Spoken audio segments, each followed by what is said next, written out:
Sebelum dikunyah, Assalamualaikum semuanya. Perkenalkan, nama saya Aulia Rahmat Dhani, biasa dipanggil Dhani. Saya kuliah di UINSA ya. Di sini saya mengambil prodi akidah dan filsafat Islam karena saya ingin mengetahui semua hal ya. Baik, saya dari kelas A1. Oke, langsung saja saya ingin menjelaskan bahwasannya saya demokrasi. Oke, materi yang saya ambil adalah demokrasi. Demokrasi ialah suatu sistem pemerintahan yang dijalankan oleh rakyat dan untuk rakyat dan dari rakyat. Sistem demokrasi itu ya kayak gitu ya. Penjelasannya kayak gitu. Oke. Nah, kata demokrasi berasal dari bahasa Yunani kuno, yaitu demokratia yang berarti kekuasaan rakyat. Kata ini terbentuk dari demos yang berarti rakyat dan kratos yang berarti kekuasaan. Adapun beberapa ciri-ciri negara demokrasi antara lain ialah pemilihan umum dan warga negara yang aktif. Perlindungan yang kedua itu yang tadi yang pertama ya. Lupa saya mau memasukkannya. Yang kedua, perlindungan hukum dan hak-hak asasi manusia. Dan yang ketiga, pemerintahan berdasarkan hukum. Dilihat dari pengertian terminologi, ada berbagai macam definisi. Yang pertama tokoh antara lain menurut Joseph Schumpeter bahwa demokrasi merupakan suatu perencanaan institusional untuk mencapai keputusan politik di mana individu memperoleh kekuasaan untuk memutuskan dengan cara perjuangan kompetitif atas suara rakyat.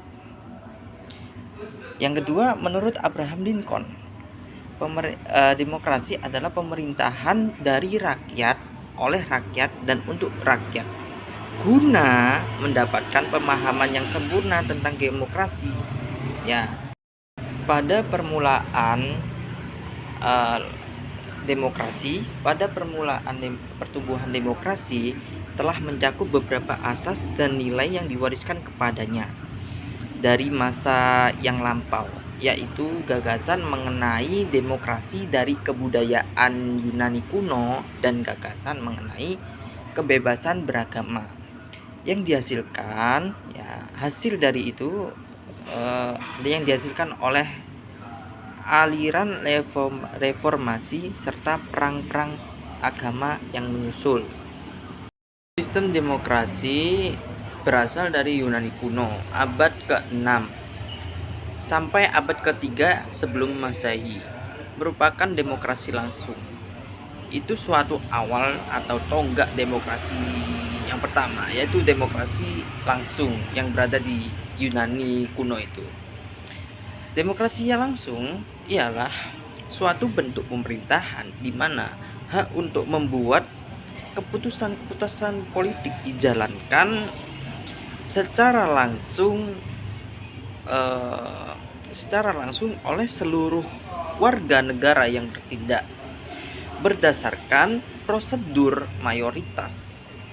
Sifat langsung dari demokrasi Yunani dapat diselenggarakan secara efektif karena berlangsung dalam kondisi yang sederhana. Kita melihat dari filsuf Yunani kuno Aristoteles yang di dalam karangannya yang berjudul Politik menyebut demokrasi sebagai politeia atau republik yang dipandang sebagai bentuk negara paling baik dalam politik. Adapun yang dimaksudkan dengan politeia adalah demokrasi moderat, yaitu demokrasi dengan undang-undang dasar atau demokrasi konstitusional. 3 sumbangan Aristoteles yang tertanam di jantung demokrasi adalah Yang pertama, kebebasan pribadi. Pemerintahan berdasarkan Undang-Undang Dasar Konstitusi dan pentingnya kelas menengah yang besar sebagai pemegang tampuk kekuasaan. Itulah isi dari demokrasi politik dari Aristoteles.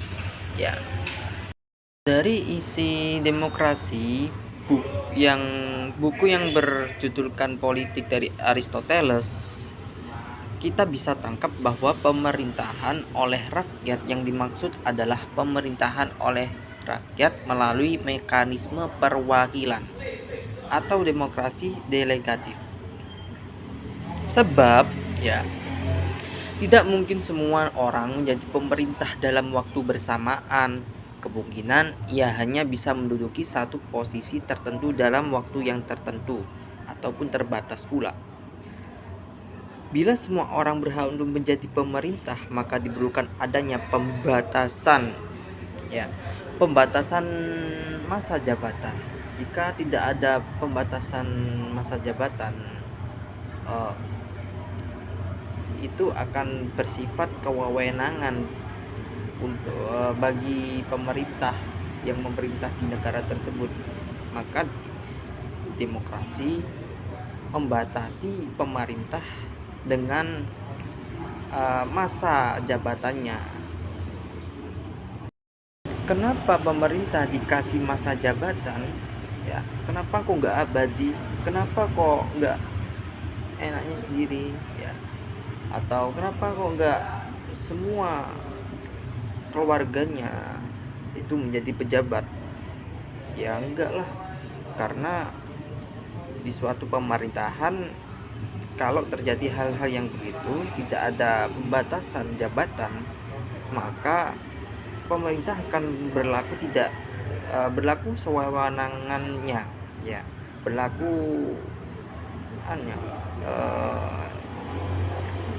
sekar PTW, ya, sewewenangannya, ya, gitu ya. Nah, jadi sehingga memungkinkan bagi setiap orang menjadi pemerintah. Aristoteles pun memandang bahwa orang yang berasal dari kelas menengah lah yang paling tepat untuk menduduki posisi penting dalam pemerintahan. Sebab orang-orang menengah itu mempunyai kecakapan lebih dibanding kelas-kelas lain. Jadi bisa dikatakan menyeluruh, bisa di atas, bisa di bawah, bisa di tempatnya yang lebih tinggi atau di tempat orang bawah pun bisa.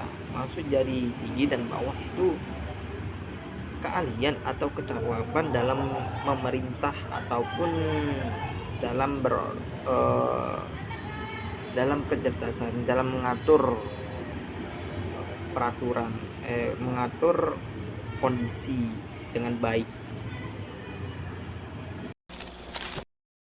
Jadi, dari pemikiran tentang hak politik rakyat dan pemisahan kekuasaan, inilah muncul ide pemerintahan rakyat atau yang disebut dengan istilah demokrasi, ya, yang kita pakai di pemerintahan Indonesia sekarang ini. Kemudian lahirlah demokrasi ke dunia ini sebagai salah satu ketidakpuasan rakyat terhadap pemerintah yang memegang monarki absolut di berbagai negara. Di Yunani itu sempat hilang. Menghilangnya itu cukup lama karena kan akibat serangan Philip yang menyerang pasukan Athena dan Thebes. Pada waktu itu Athena dan Thebes menggunakan sistem demokrasi, akhirnya hilang.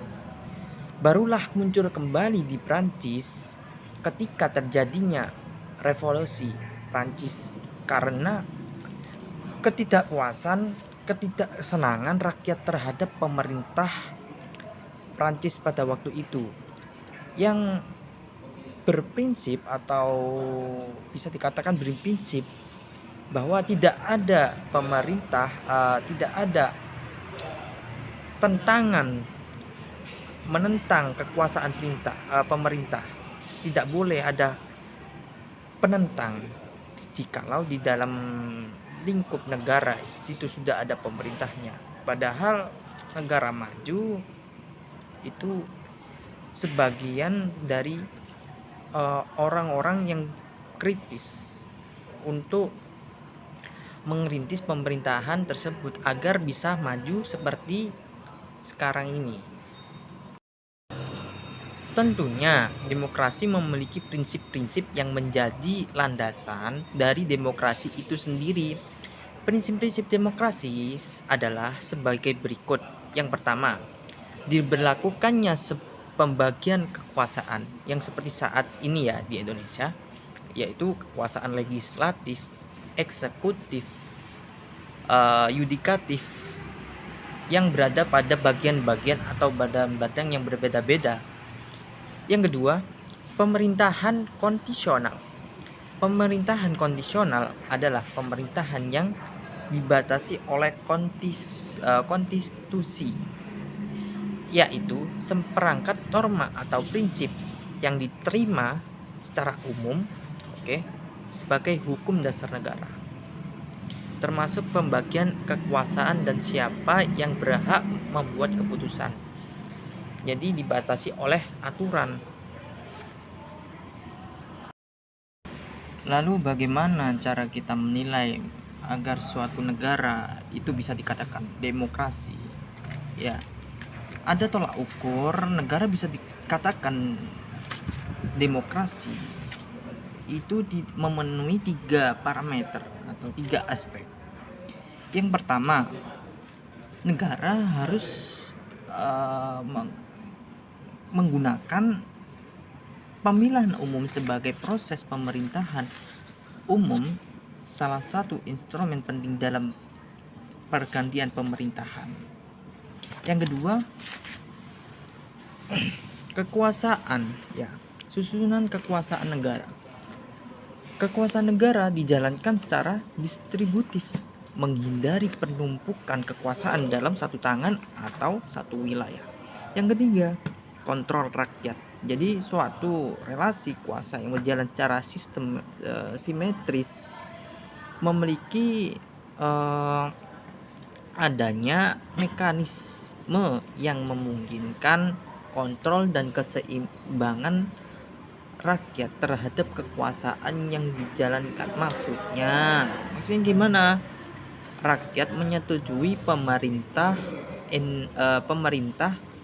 yang mengatur. Adapun nilai-nilai dalam demokrasi itu saya akan menyebutkan 3 saja ya, agar tidak banyak-banyak. Yang pertama, nilai dalam demokrasi. Nilai dalam demokrasi terdapat toleransi. Toleransi itu saya kasih yang paling pertama karena menyeluruh agar seimbang suatu negara itu. Terdapat toleransi beragama, toleransi budaya, toleransi bersuku dan lain-lainnya. Yang kedua, saya akan menempatkan kebebasan mengemukakan pendapat. Nah, ini yang paling diambil dari rakyat, paling disetujui oleh rakyat, bahwa kebebasan mengemukakan pendapat, mengkritik, mengasih saran, mengasih dorongan supaya negara itu bisa maju, atau terdapat kesalahan pemerintahan yang terjadi di dalam negara tersebut agar negara berkembang, rakyat puas, ya, hidup pun bahagia, damai, sentosa. Oke. Yang ketiga, saya akan menempatkan nilai demokrasi, yaitu menghormati perbedaan pendapat. Nah, ini yang kita ambil juga dari 3 poin itu sangat-sangat penting. 3 poin tadi, menghormati perbedaan pendapat. Jadi ketika nggak usah dijelaskan ya, karena udah paham semua menghormati perbedaan pendapat itu seperti apa. Oke.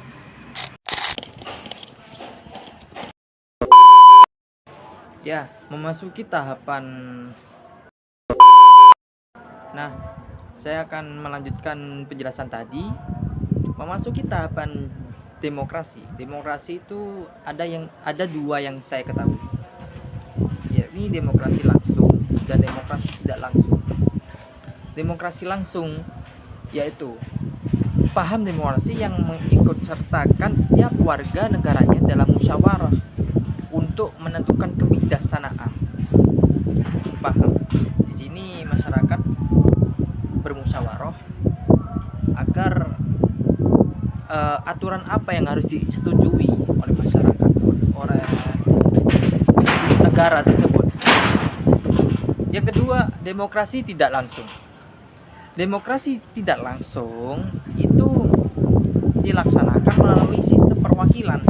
Maka itu kenapa adanya DPR, Dewan Perwakilan Rakyat, karena untuk menampung suara rakyat, untuk mewakili hak-hak rakyat agar tersampai kepada pemerintahan yang memimpin. Kemudian, kenapa sih Indonesia menganut sistem demokrasi? Kenapa enggak yang lainnya? Kenapa kok enggak demokrasi langsung?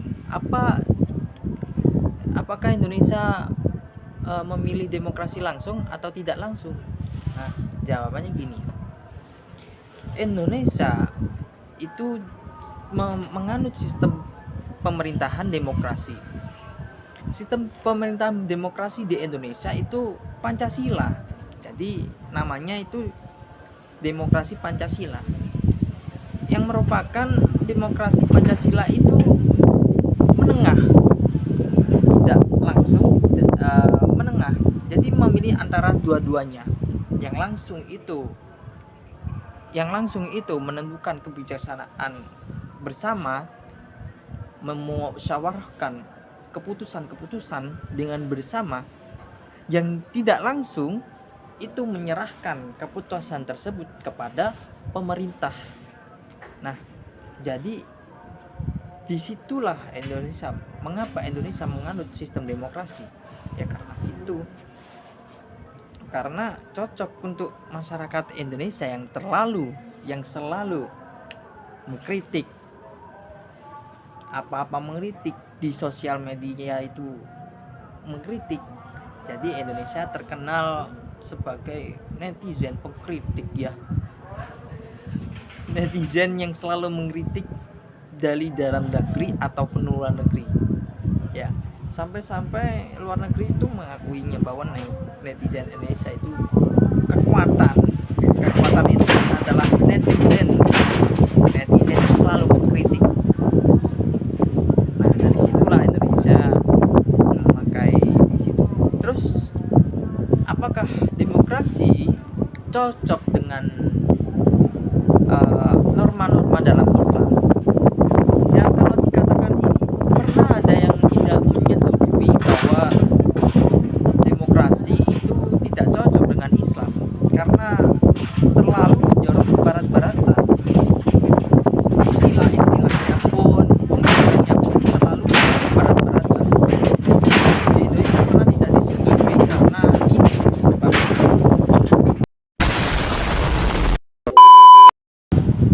kenapa di Indonesia pernah di negara pernah terjadi ketidakpuasan atau ketidaksetujuan dalam pandangan demokrasi. Ya, di situ ada 3 kelompok, yang mana kelompok pertama itu pandangan yang menolak demokrasi. Pandangan yang menolak demokrasi itu rata-rata Islam. Ya, Islam itu menolak demokrasi karena impossible. Demokrasi kan itu menyamaratakan pendapat seseorang, dan Islam menganggap bahwa seseorang atau masyarakat itu mempunyai perbedaan. Maka dari itu Islam menolak. Pandangan yang kedua itu pandangan moderat, yaitu yang tengah-tengah. Adanya perbedaan, pandangan moderat ya, Pandangan moderat ini sepenuhnya, sebagian menolak, sebagian berbeda. Pandangan tidak sepenuhnya menolak dan tidak sepenuhnya menerima hubungan demokrasi. Jadi bisa dikatakan demokrasi moderat itu tengah-tengah ya. Yang ketiga, langsung saja, yang ketiga itu ada pro demokrasi. Menurut pro demokrasi itu karena suatu aspirasi diadakan demokrasi karena terjadi kesepakatan dari masyarakat umum, sehingga terjadilah bentuk aturan, suatu aturan untuk negara ini, pengambilan atau kesepakatan bersama diambil dari itu. Maka ya orang yang pro demokrasi itu mengatakan bahwa demokrasi itu perlu untuk menjaga